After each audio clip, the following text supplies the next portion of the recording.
ପିଲାମାନେ ଆରମ୍ଭ କରିବା କିଶୋର ଚକ୍ର। ଜାଣିଛ ପିଲେ, ସେ ଥିଲେ ଭାରତର ଜଣେ ପ୍ରମୁଖ ଇଞ୍ଜିନିୟର। ବଡ଼ ବଡ଼ କୋଠାଘର ତିଆରିରେ ମନ ନ ଦେଇ ବିଭିନ୍ନ ନଦୀ ପ୍ରତି ମନ ଦେଇଥିଲେ। ଜମିବାଡ଼ି, ଘରଦ୍ୱାର, ଧନ ସମ୍ପତ୍ତି ଏସବୁ ବନ୍ୟା ଜଳରେ ନଷ୍ଟ ହେଉଥିବାର ଦେଖି ସେ ସେଇ ଦିଗ ପ୍ରତି ଧ୍ୟାନ ଦେଇଥିଲେ। ସିନ୍ଧୁ ନଦୀର ଜଳକୁ ଉପଯୁକ୍ତ ଭାବରେ ବ୍ୟବହାର କରିବା ପାଇଁ ନକ୍ସା ତିଆରି କରିଥିଲେ ବୋଲି ବମ୍ବେ ସରକାର ତାଙ୍କୁ ଖୁବ୍ ପ୍ରଶଂସା କରିଥିଲେ। ସେଇ ଇଞ୍ଜିନିୟର ଜଣକ ହେଲେ ଭାରତରତ୍ନ ସାର୍ ମୋକ୍ଷଗୁଣ୍ଡମ୍ ବିଶ୍ୱେଶ୍ୱରାୟା। ସେ 1861 ମସିହା ସେପ୍ଟେମ୍ବର ମାସ 15 ତାରିଖରେ କର୍ଣ୍ଣାଟକର କୋଲାର ଜିଲ୍ଲା ଅନ୍ତର୍ଗତ ମୁଦେନାହାଲି ଗାଁରେ ଜନ୍ମ ହୋଇଥିଲେ। 1876ରେ ମାଟ୍ରିକ୍, 1880ରେ BA ପାସ୍ ଓ 1883 ମସିହାରେ ବମ୍ବେ ବିଶ୍ୱବିଦ୍ୟାଳୟରୁ ଇଞ୍ଜିନିୟରିଂରେ ସର୍ବୋଚ୍ଚ ନମ୍ବର ରଖି ପାସ୍ କରିଥିଲେ। ତାପରେ 1884 ମସିହାରେ ବମ୍ବେ ପୂର୍ତ୍ତ ବିଭାଗରେ ସହକାରୀ ଯନ୍ତ୍ରୀ ଭାବେ ଯୋଗ ଦେଇଥିଲେ।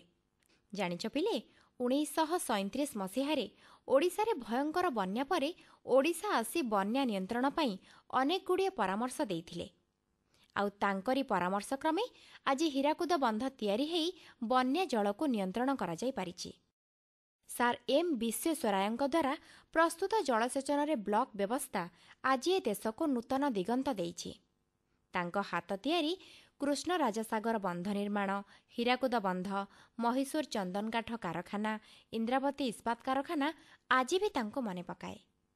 ତାଙ୍କର କାମ ପାଇଁ ତାଙ୍କୁ ବହୁ ସମ୍ମାନସୂଚକ ଡକ୍ଟରେଟ୍ ଉପାଧି ମିଳିଥିଲା। 1955 ମସିହାରେ ତାଙ୍କୁ ଭାରତ ରତ୍ନ ପୁରସ୍କାର ମଧ୍ୟ ମିଳିଥିଲା।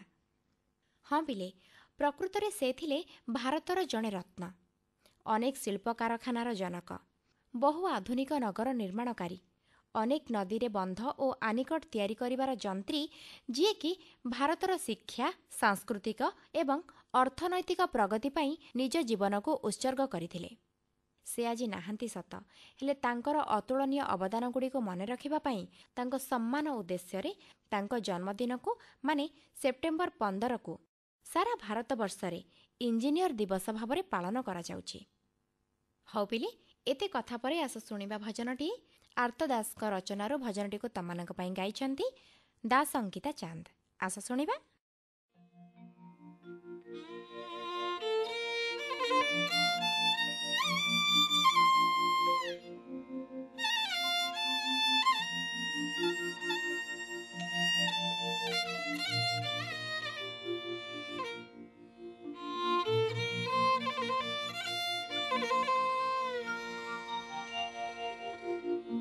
प्रभु के सुंदर देश बसिरहन सिंहासन, प्रभु के सुंदर देश पापी माने तारी गले करी तुम्भ दर्शन, करी तुम्भ दर्शन।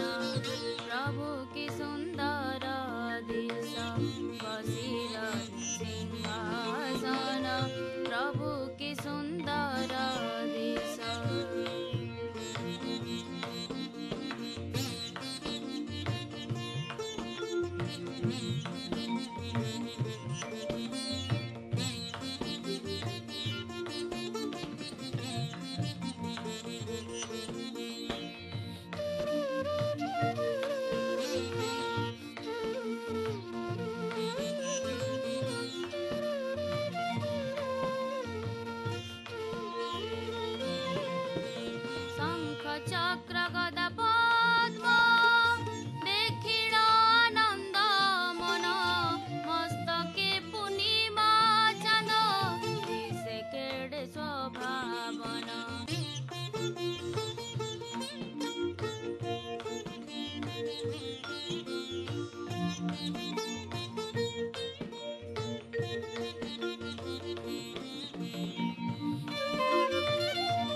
खुन सुणा घटी तटे पीताम्बर लम्बी थाई पाट डोर बांक चाहाणी तुम्भर अंगे कर्पूर चंदन बांक चाहाणी तुम्भर अंगे कर्पूर चंदन प्रभु की सुंदर दृश बसीर सिंहासन प्रभु की सुंदर दृश पापी माने तरी गले करी तुम्भ दर्शन करी तुम्भ दर्शन प्रभु की सुंदर दृश बसीर सिंहासन प्रभु की सुंदर दृश बसीर सिंहासन प्रभु की सुंदर दृश बसीर सिंहासन।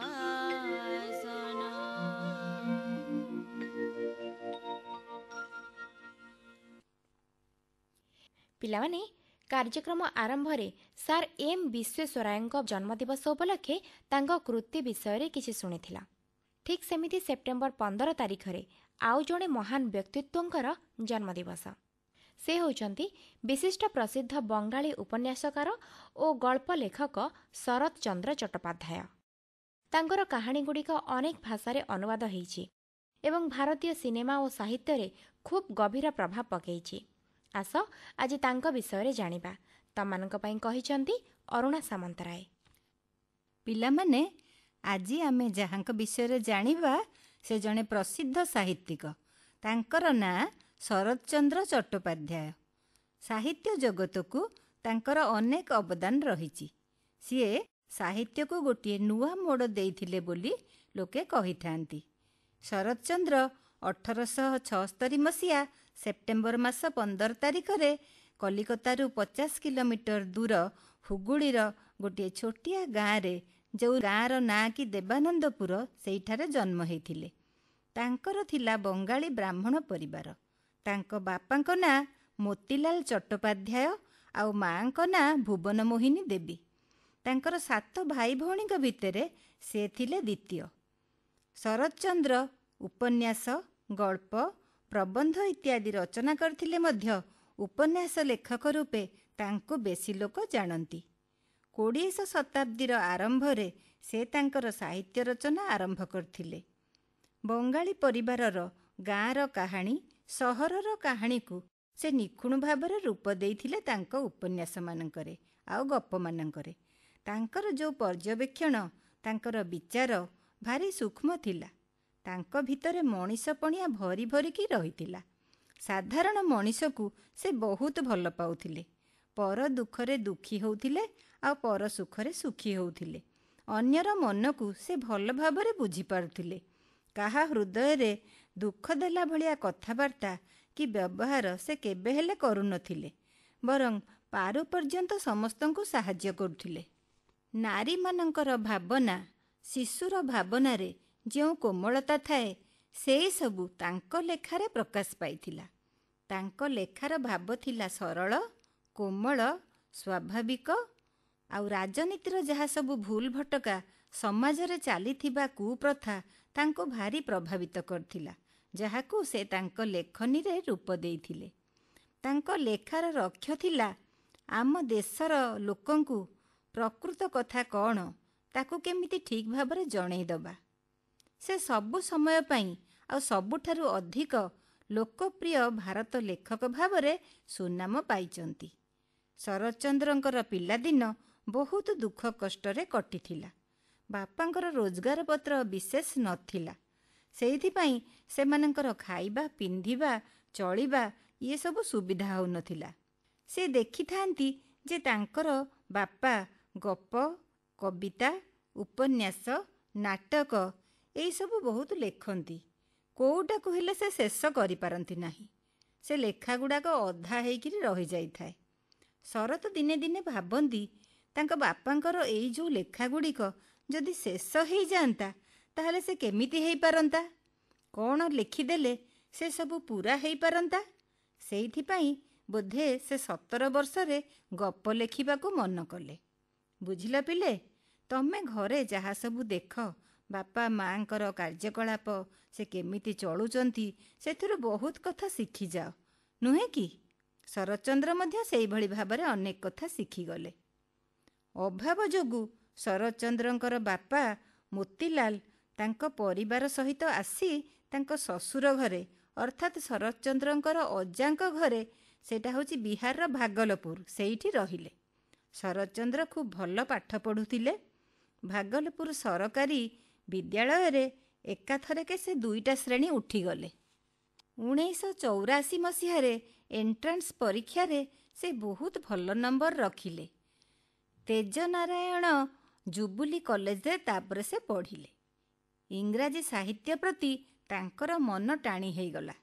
ସେଇ ଯେଉଁ ପାଠାଗାର ଥିଲା, ସେଥିରେ ଅନେକ ଇଂରାଜୀ ବହି ଥିଲା, ତାକୁ ସବୁ ସେ ପଢ଼ି ଶେଷ କରିଦେଲେ। ଭାଗଲପୁରରେ ପିଲାମାନଙ୍କର ଗୋଟେ ସାହିତ୍ୟ ସଂଗଠନ ସେ ଗଢ଼ିଥିଲେ, ଯେଉଁଥିରେ କି ଗୋଟିଏ ହାତ ଲେଖା ପତ୍ରିକା ପ୍ରକାଶ ପାଉଥିଲା। ଆଉ ଶରତଚନ୍ଦ୍ର ସେଇ ଯେଉଁ ଲେଖାଗୁଡ଼ିକ ଏକାଠି କରି ସେଥିରେ ପ୍ରକାଶ କରିବାର ଦାୟିତ୍ୱ ନେଇଥିଲେ। ଦ୍ୱାଦଶ ଶ୍ରେଣୀରେ ମାତ୍ର 20 ଟଙ୍କା ପରୀକ୍ଷା ଫିସ୍ ସେ ଦେଇପାରିଲେନି, ତେଣୁ ତାଙ୍କ ପାଠପଢ଼ା ସେଇଠି ବନ୍ଦ ହେଇଗଲା। 1895 ମସିହାରେ ତାଙ୍କ ମା ଭୁବନମୋହିନୀ ଦେବୀଙ୍କର ଦେହାନ୍ତ ହେଇଗଲା। ସେଇଥିପାଇଁ ଶରତଚନ୍ଦ୍ରଙ୍କ ବାପା ତାଙ୍କ ପରିବାର ଧରି ଶ୍ୱଶୁର ଘରୁ ବାହାରି ଆସିଲେ। ସେଇ ଭାଗଲପୁରରେ ଗୋଟିଏ ମାଟି କାଦୁଅ ତିଆରି ଘରେ ସେଠି ରହିଲେ। ଶରତଚନ୍ଦ୍ର ତାଙ୍କ ସାଙ୍ଗମାନଙ୍କ ସାଙ୍ଗରେ ମିଶି କେତେବେଳେ ନାଟକ କଲେ, କେତେବେଳେ ଖେଳରେ ମିଶିଲେ, ପୁଣି ଲେଖାଲେଖିରେ ମଧ୍ୟ ଲାଗିଲେ। କେତେବେଳେ ତାଙ୍କର ଲେଖା ଭିତରେ ବଡ଼ ଦିଦି, ଚନ୍ଦ୍ରନାଥ, ଦେବଦାସ, ଆହୁରି ବହୁତ ଗୁଡ଼ିଏ ଉପନ୍ୟାସ ଲେଖା ହେଇଗଲା। ଏସବୁ ଛପା ହେଇନଥିଲା କି କେହି ଜାଣିପାରିନଥିଲେ ଯେ ସେ ଏସବୁ ଲେଖା ଲେଖୁଛନ୍ତି। ଅଭାବରୁ ଏଗୁଡ଼ାକ ଅଦରକାରୀ ଭାବି ସେ ପୁଣି ଲେଖାଲେଖି କରିବା ଛାଡ଼ିଦେଲେ। ବାପାଙ୍କ ଉପରେ ରାଗିକି ସେ ଘର ଛାଡ଼ି ଦିନେ ଚାଲିଗଲେ। ଯାଇକିରି କ'ଣ କଲେ ନା ସନ୍ନ୍ୟାସୀ ବେଶରେ ଜାଗାକୁ ଜାଗା ବୁଲିଲେ। ଯେତେବେଳେ ତାଙ୍କ ବାପାଙ୍କର ମୃତ୍ୟୁ ଖବର ତାଙ୍କୁ ମିଳିଲା, ତାପରେ ସେ ମନ ଦୁଃଖରେ ଘରକୁ ଫେରିଲେ, ଆଉ ତାଙ୍କ ବାପାଙ୍କର ଶୁଦ୍ଧ ଶ୍ରାଦ୍ଧ କାମ ସବୁ କଲେ। ତାପରେ ସେ ନିଜ ଭାଗ୍ୟ ପରୀକ୍ଷା କରିବା ପାଇଁକି କଲିକତା ଚାଲିଗଲେ। ସେଠି କିଛି ଦିନ ଜଣେ ଓକିଲଙ୍କ ପାଖରେ ହିନ୍ଦୀରୁ ଇଂରାଜୀ ଅନୁବାଦ କଲେ। ତାପରେ ସେ ବର୍ମା ଚାଲିଗଲେ। ମନ୍ଦିର ନାମକ ଏକ ଗପ ଲେଖି ସେ ଗୋଟେ ପ୍ରତିଯୋଗିତାକୁ ପଠେଇଥିଲେ। ଜଣେ ମାମୁଁ ତାଙ୍କୁ ଏକଥା କରିବାକୁ ପରାମର୍ଶ ଦେଇଥିଲେ। ଏଇ ଗୋଟିକ ଥିଲା ତାଙ୍କର ପ୍ରଥମ ପ୍ରକାଶ ପାଇଥିବା ଛପା ହେଇଥିବା ଗପ। 150 ଗପ ମଧ୍ୟରେ ସେଇ ଯେଉଁ ଗପଟି ତାଙ୍କର ପ୍ରଥମ ପୁରସ୍କାର ପାଇଲା। ସେ ଭାରି ଖୁସି ହେଇଥିଲେ। ବର୍ମାରେ ସେ 13 ବର୍ଷ ରହିଲେ, ଆଉ ସେଇଠି ବିଭିନ୍ନ ପ୍ରକାରର କାମ କଲେ। ତାଙ୍କର ଯେଉଁ ପଡ଼ୋଶୀମାନେ ଥିଲେ, ସେମାନଙ୍କ ଭିତରୁ କିଏ ମେକାନିକ କାମ କରୁଥିଲା, କିଏ ବଢ଼େଇ କାମ କରୁଥିଲା, କିଏ ମିସ୍ତ୍ରୀ କାମ କରୁଥିଲା, କିଏ କୁମ୍ଭାର କାମ କରୁଥିଲା। ଶରତଚନ୍ଦ୍ର ସେଇ ସବୁ ଲୋକମାନଙ୍କୁ ନାନା ଭାବରେ ସାହାଯ୍ୟ ସହଯୋଗ କରୁଥିଲେ। ସେଇଥିପାଇଁ ସେମାନେ ଶରତଚନ୍ଦ୍ରଙ୍କୁ ବହୁତ ସମ୍ମାନ କରୁଥିଲେ। ଆଉ ସେଇ ସମୟରେ ମଧ୍ୟ ଶରତଚନ୍ଦ୍ର ବହୁତ ଗୁଡ଼ିଏ ପୁସ୍ତକ ପଢ଼ିବା ପାଇଁକି ସୁଯୋଗ ପାଇଲେ। ଆଉ ବହି ପଢ଼ା ତାଙ୍କର ଗୋଟେ ଅଭ୍ୟାସ ହେଇଗଲା। ତା ସହିତ ସେ ଚିତ୍ର ମଧ୍ୟ ଆଙ୍କୁଥିଲେ। ବର୍ମାରେ ଥିଲାବେଳେ ଥରେ ନିଆଁ ଲାଗି ତାଙ୍କ ଘରେ ଥିବା ତାଙ୍କ ଲିଖିତ ଉପନ୍ୟାସ ଆଉ ଚିତ୍ର ଏଗୁଡ଼ା ସବୁ ପୋଡ଼ିଗଲା। ତାପରେ ସେଇ ଉପନ୍ୟାସକୁ ସେ ପରେ ପୁଣି ଥରେ ଅବଶ୍ୟ ଲେଖିଥିଲେ। ବହୁତ ଦିନ ପରେ ସେ ଯାହା ଲେଖିଲେ କିଛି ପତ୍ରିକାରେ ସେଗୁଡ଼ିକ ପ୍ରକାଶ ପାଇଲା। ଏତିକି ବେଳେ କଲିକତା ଆଉ ଭାଗଲପୁରର ବହୁତ ଲୋକ ତାଙ୍କୁ ମନେ ପକାଇଲେ ଆଉ ଚିଠି ଦେଲେ। ତା ସହିତ ଟେଲିଗ୍ରାମ ମଧ୍ୟ କରିବାରେ ଲାଗିଲେ ଯେ ସେ ଯେମିତି ହେଲେ ଲେଖାଲେଖି କରନ୍ତୁ। ସେମାନେ ତାଙ୍କ ଲେଖାକୁ ଚାହିଁ ରହିଲେ। ଏତେ ଲୋକ ତାଙ୍କୁ ଅନୁରୋଧ କରିବାରୁ ଶରତଚନ୍ଦ୍ର ପୁଣି ଲେଖିବା ଆରମ୍ଭ କଲେ। ଆଉ ଲେଖା ଆରମ୍ଭ କଲେ ଯେ ଏକାଥରେ ଲେଖି ଚାଲିଲେ, ଆଉ ତାହା ବନ୍ଦ ହେଲାନି। 1916ରେ ସେ କଲିକତା ଫେରି ଆସିଲେ। ପ୍ରଥମେ ଗପ, ତାପରେ ଉପନ୍ୟାସ, ତାପରେ ନିବନ୍ଧ, ଏମିତି ସବୁ ଲେଖି ସେ ବହୁତ ସୁନାମ ଅର୍ଜନ କଲେ। ତାଙ୍କର ଖୁବ୍ ଭଲ ରୋଜଗାର ହେଲା। ତାଙ୍କ ବହି ବହୁତ ପରିମାଣରେ ବିକ୍ରି ହେଲା। ତାଙ୍କର ଅନେକ ବହି ଥିଏଟର ହଲରେ ପ୍ରଦର୍ଶିତ ହେଲା। ଇଂରାଜୀରେ କେତେ ବହି ଅନୁବାଦ କରାଯାଇ ପାଶ୍ଚାତ୍ୟ ଦେଶକୁ ପଠାହେଲା। ଇଂରେଜମାନେ ମଧ୍ୟ ତାଙ୍କ ଲେଖାର ତାରିଫ କରୁଥିଲେ। ତାଙ୍କ ଲେଖା ବହି ସ୍କୁଲ କଲେଜରେ ପାଠ ଭାବରେ ପଢ଼ା ହେଲା। ବହୁତ ସମ୍ମାନ ଆଉ ପୁରସ୍କାର ସେ ପାଇଲେ। 1923 ମସିହାରେ ତାଙ୍କୁ କଲିକତା ବିଶ୍ୱବିଦ୍ୟାଳୟରୁ ଜଗତାରିଣୀ ସ୍ୱର୍ଣ୍ଣପଦକ ମିଳିଥିଲା। ଆଉ 1936 ମସିହାରେ ଢାକା ବିଶ୍ୱବିଦ୍ୟାଳୟରୁ ଡକ୍ଟର ଅଫ୍ ଲିଟରେଚର ସମ୍ମାନ ମିଳିଥିଲା। 1938ରେ ଲିଭର କ୍ୟାନ୍ସରରେ ତାଙ୍କର ଦେହାନ୍ତ ହୋଇଗଲା। ତାଙ୍କ ଉପନ୍ୟାସ ମଧ୍ୟରେ ଅଧିକ ସୁନାମ ପାଇଥିବା ଉପନ୍ୟାସ ହେଉଛି ଦେବଦାସ, ଶ୍ରୀକାନ୍ତ, ଦତ୍ତା, ପରିଣୀତା, ନିଷ୍କୃତି, ବଡ଼ଦିଦି, ବାଟସରୀ, ଚନ୍ଦ୍ରନାଥ, ସ୍ୱାମୀ, ବିନ୍ଦୁର ଛେଲେ ଏଇସବୁ। ଆଲୋ, ଛାୟା, ପଥେର ଦାବି ମଧ୍ୟ ତାଙ୍କର ବେଶ ସୁନାମ ଅର୍ଜନ କରିଛି। ନାରୀର ମୂଲ୍ୟ, ସ୍ୱଦେଶ ଓ ସାହିତ୍ୟ ଭଳି ଖୁବ୍ ମୂଲ୍ୟବାନ ପ୍ରବନ୍ଧ ସେ ରଚନା କରିଛନ୍ତି। ତାଙ୍କର 90ରୁ ଅଧିକ ରଚନା ମଞ୍ଚ ଆଉ ପରଦାରେ ଅଭିନୀତ। ବହୁତ ଉପନ୍ୟାସ ବିଭିନ୍ନ ଭାଷାରେ ଅନୁବାଦ କରାଯାଇଛି। ଏଇଭଳି ଜଣେ ବିଖ୍ୟାତ ସାହିତ୍ୟିକଙ୍କୁ ଆମେ ଶ୍ରଦ୍ଧା ଆଉ ସମ୍ମାନ ଜଣାଇବା। ଏବେ ଆସ ଶୁଣିବା ଦେଶ ବନ୍ଦନାଟିଏ। ଗାଇଛନ୍ତି ଦାସ ଅଙ୍କିତା ଚାନ୍ଦ, ରଚନା କରିଛନ୍ତି କ୍ଷୀରୋଦ ଚନ୍ଦ୍ର ପୋଥାଳ।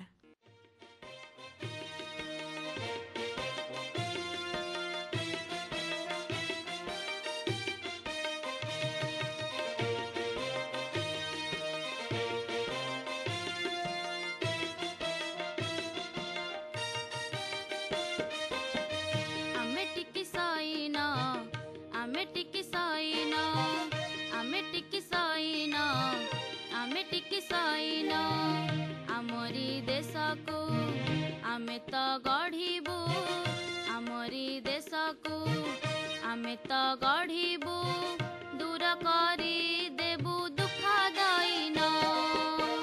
ଆମେ ଟିକି ସାଇନା, ଆମେ ଟିକି ସାଇନା, ଆମେ ଟିକି ସାଇନା, ଆମେ ଟିକି ସାଇନା।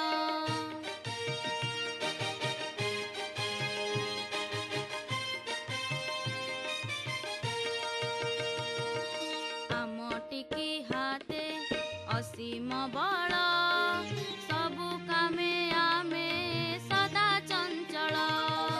ଆମ ଟିକି ହାତେ ଅସୀମ ବଳ, ସବୁ କାମେ ଆମେ ସଦା ଚଞ୍ଚଳ। ହିମାଳୟ ଠାରୁ ଆହୁରି ଅଧିକ, ହିମାଳୟ ଠାରୁ ଆହୁରି ଅଧିକ, ଅଟଳ ଅଚଳ ଆମରି ମନ। ଆମେ ଟିକି ସାଇନା, ଆମେ ଟିକି ସାଇନା, ଆମେ ଟିକି ସାଇନା, ଆମେ ଟିକି ସାଇନା।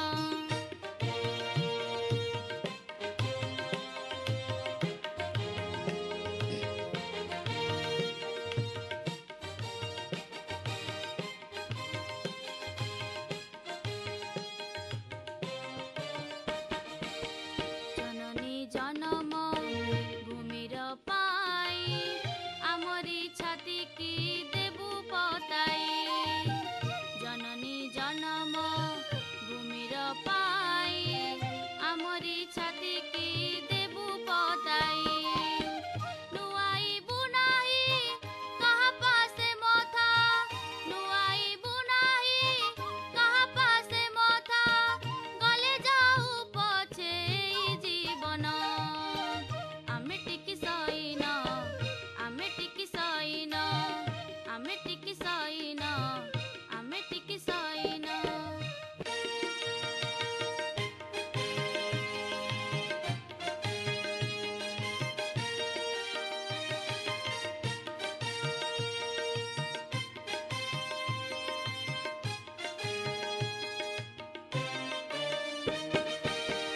ଅଳସୁଆ ପଣେ ନକରି ମଠ, ମନ ଦେଇ ଆମେ ପଢ଼ିବୁ ପାଠ। ଅଳସୁଆ ପଣେ ନକରି ମଠ, ମନ ଦେଇ ଆମେ ପଢ଼ିବୁ ପାଠ।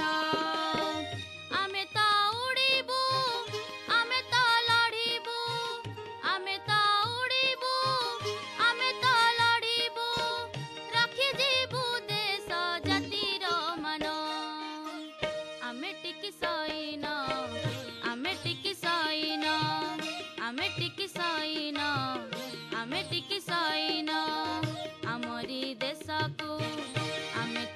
ଗଢ଼ିବୁ ଆମରି ଦେଶକୁ ଆମେ ତ ଗଢ଼ିବୁ ଦୂର କରି ଦେବୁ ଦୁଃଖ ଦଇନ ଆମେ ଟିକି ସଇନ ଆମେ ଟିକି ସଇନ ଆମେ ଟିକି ସଇନ ଆମେ ଟିକି ସଇନ ଆମେ ଟିକି ସଇନ ଆମେ ଟିକି ସଇନ।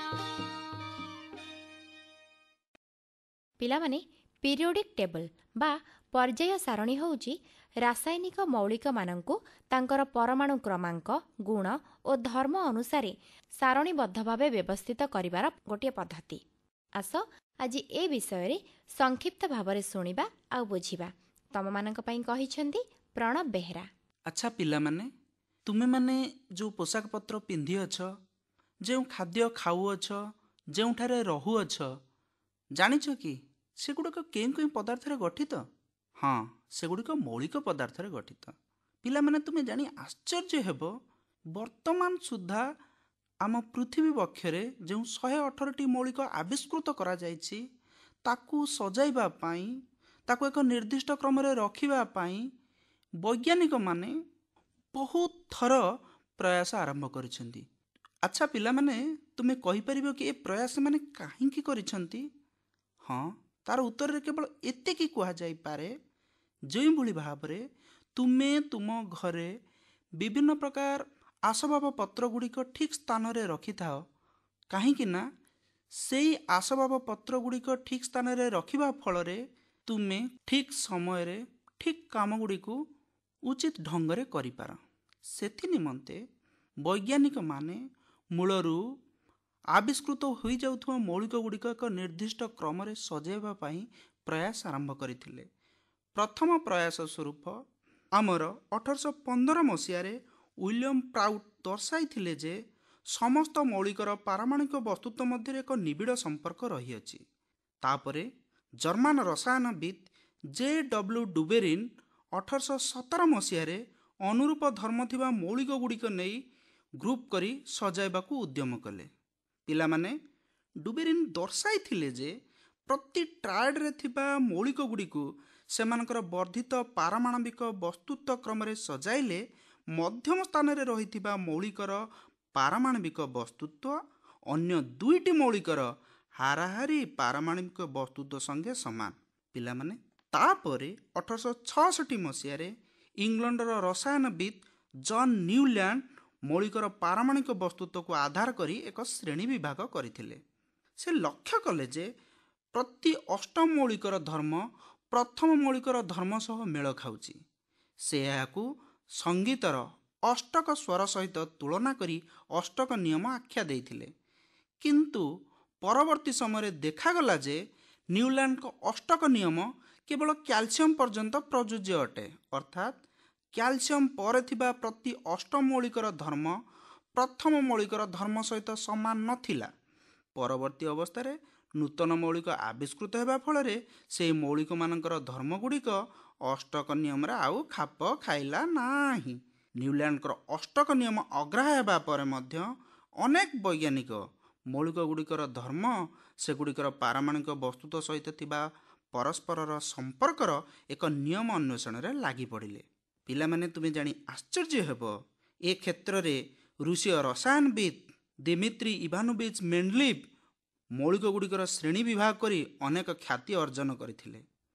ମେଣ୍ଡଲିଭ୍ଙ୍କର ପର୍ଯ୍ୟାୟ ସାରଣୀ 1872 ମସିହାରେ ଜର୍ମାନର ଏକ ପତ୍ରିକାରେ ପ୍ରକାଶ ପାଇଥିଲା ଏବଂ ମେଣ୍ଡଲିଭ୍ ଏକ ପର୍ଯ୍ୟାୟ ନିୟମ ବାହାର କରିଥିଲେ।